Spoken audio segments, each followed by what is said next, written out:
Hi everyone. I don't do many human interest segments. In fact, most of the time I am just quilting. Well, I've been very blessed to have wonderful friends wherever I have lived. Since I moved to Wyoming, I have met more awesome friends. One of my new friends, and now a long-arm buddy, Claudia Hartley, has a son who was in Iraq a few years ago.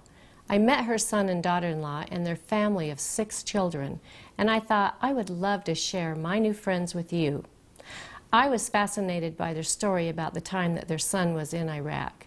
I know many of you can relate to this. When a country is at war, all of us are touched in some way. I want you to meet this family and share in some of their feelings about this life-changing event in their son's life. I also wanted to give a quilt to Jason from all of us quilters.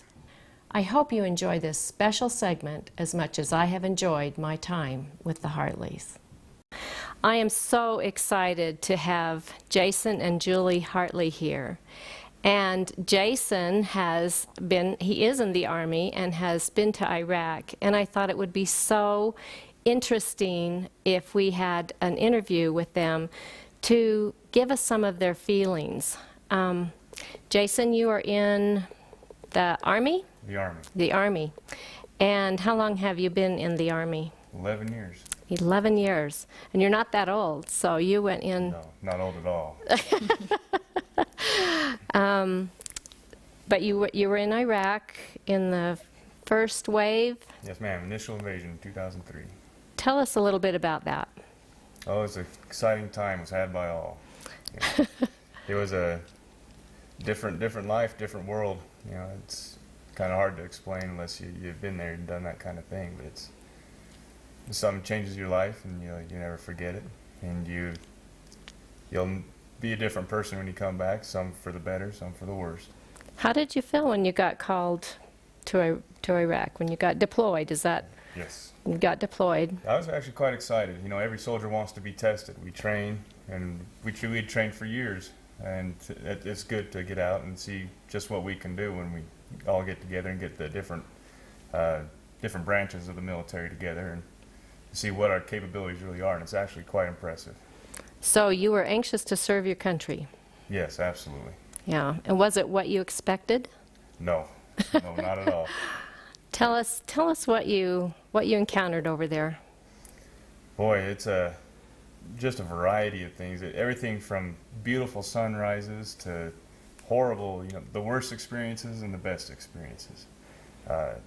Everything from sitting out on the sand and watching the sun go down, just treasuring those little moments, then having to have your buddies die.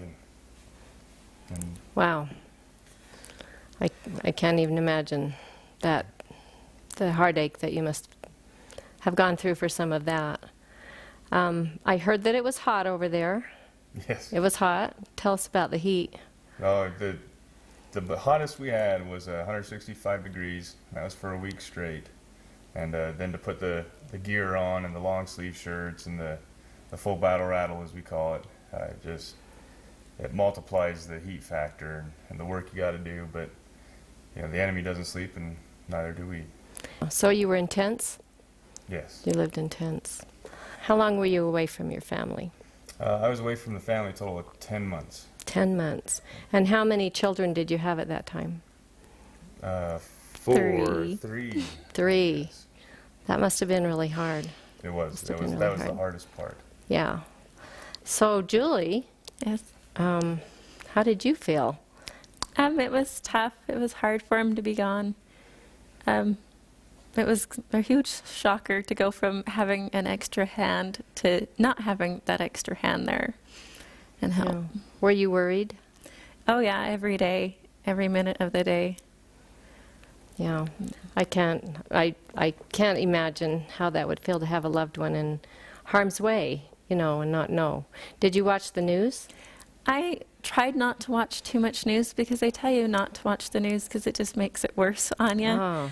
So I would, if it happened to be nothing else on, I would watch the news. But most of the time I wouldn't watch it. Let's see, at this time you were living where? We were living in Fort Hood, Texas. All of our family was in Wyoming. So I had no family there. We had a support group that the women we'd get together at least once or twice a week. And then I also had, in our neighborhood, most of the men were gone in our neighborhood. We had a huge road, and there was only 3 guys left on our road. And those 3 guys tried to make sure that we were well taken care of. And the ladies, we would get, after we got the kids put to bed, we would go outside at night and open all our windows so we could hear. And we'd pretty much have a block party and have support for each other. So we were there for each other. Trying to keep the spirits up and everything. The quilters around the world, want to comfort the world with quilts. We want to do everything we can, and there's been a huge efforts with the Quilts of Valor. We've made thousands of quilts and given to the soldiers over there, and I'm pretty sure that you didn't get one when you were there, because this is sort of an ongoing effort on the part of quilters everywhere. So I made a quilt for you that I want you to have in thanks for the service that you have performed. And it has a beautiful eagle on it. My word. So, but this is from all the quilters. All the quilters in the world want to say to you and to all of the servicemen in America, thank you so much. Well, thank you. For your service. We appreciate it. Now we have the parents of Jason Hartley. This is Ron and Claudia Hartley, and I've been visiting with them about their feelings about their son in Iraq, and some of you out there probably have some very similar feelings to this, but I think it's really important for them to share those feelings with us. Your son is deployed to Iraq. You know there's things are going down over there. How did you feel? How did you feel, Ron? Well, you deal with it. You try not to feel. It's almost like a surreal experience. You just want to put your self as far away from it as you can. But it's really tough. It's like no other feeling that you have. Except for when you're a parent, you always think the worst is possibly going to happen, And so it's really tough. So there's a lot of worry. A lot of worry. A lot of worry involved. 24/7. Yeah. Yeah. Did you get a lot of letters? We got a few, but it's always lag time. And I couldn't stay away from the news. After a while, Claudia couldn't watch it, but anytime I could sit down and watch, I was always there, just like I was there with him. Wow. And Claudia? There was a time, it was about 2 months, I believe, that we didn't get any news. We didn't get any letters. Wow. It was when he first went into to Iraq, or I think they went into Kuwait and then into Iraq. And so there was a time that we didn't get any letters. And I can remember stopping at the post office every day. Do you have a letter today? Do you have a letter today? And finally I got that letter, and I just cheered at the post office. Everyone was laughing at me, and it was just wonderful. There's just that worry. I just need to know that he's okay. And was there a lot of support around you, people that knew that you had a son in Iraq? Yes, everyone was very supportive, very concerned. They asked about him all the time. It was wonderful, a sense of community.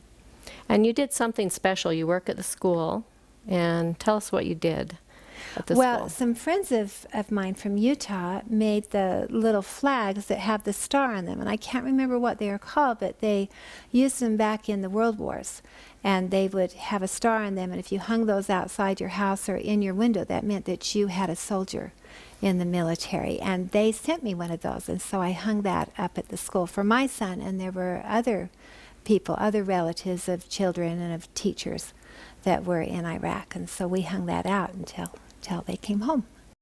And now Julie was in Texas and you were in Wyoming, so was that hard to have a daughter-in-law far away with grandchildren? And worrying about her? They were always in our thoughts and prayers. We were very concerned about them. Yeah. So what was it like when he came home? There was one time we just picked him up, and we made it back to the house where they were living. We went to Fort Hood when he came home, and I remember I says, or they needed some milk or something, and Jason says, "Don't leave." And those are kind of special moments. He was feeling the same thing we were, and it's just you're so excited and thrilled that he's home, but your heart goes out to those who weren't so fortunate, and you always worry about that. Well, thank you so much for sharing your feelings. Anything else you want to share with us that the viewers might relate to? Just that we thank every family out there that's had a soldier or is going to have a soldier in the services and the sacrifices that they make. There can't be enough said. I agree. Appreciate. I agree. You know, it was a time, there's times when you can't really do anything to help your loved one.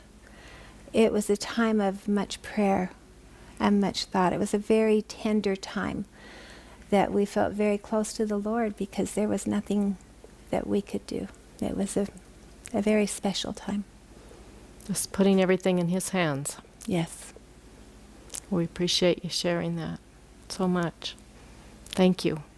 He was doing what they call dynamic entries to clear houses.